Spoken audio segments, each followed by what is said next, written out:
ឡាញ់សំដាច់ពុកនឹងអ្នកម្ដាយបុនរានីកូនស្រឡាញ់លោកទាំងពីរបដូរជីវីរំដោះជាតិពីរបបខ្មែរក្រហមហើយដឹកនាំសង្សារជាតិទុំរំបានសន្តិភាព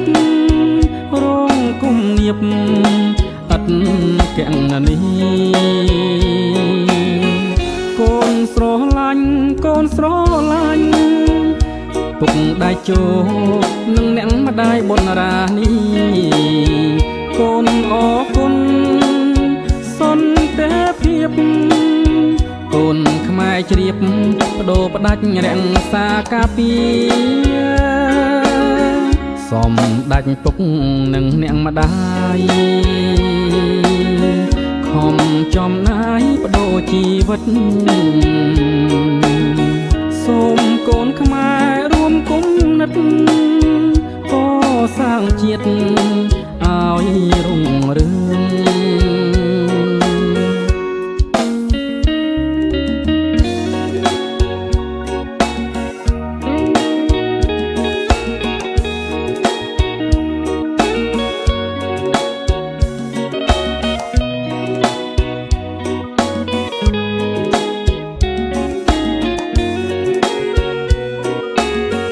កូនស្រឡាញ់សំដាច់ពុកនឹងអ្នកម្ដាយបុនរានីកូនស្រឡាញ់លោកទាំងពីរបដូរជីវីរំដោះជាតិពីរបបខ្មែរក្រហមហើយដឹកនាំសង្សារជាតិទុំរំបានសន្តិភាពរងគុំនៀបឥតកណនី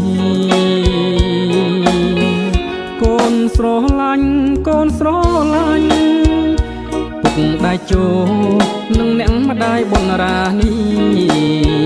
កូនអរគុណសន្តិភាពកូនខ្មែរជ្រាបបដូរផ្ដាច់រក្សាការពារសំដាច់ពុកនឹងអ្នកម្ដាយខំចំណាយបដូរជីវិតសូមកូនខ្មែររួមគុំនិតកសាងជាតិឲ្យរុងរឿងកសាងជាតិឲ្យរុងរឿងកសាងជាតិ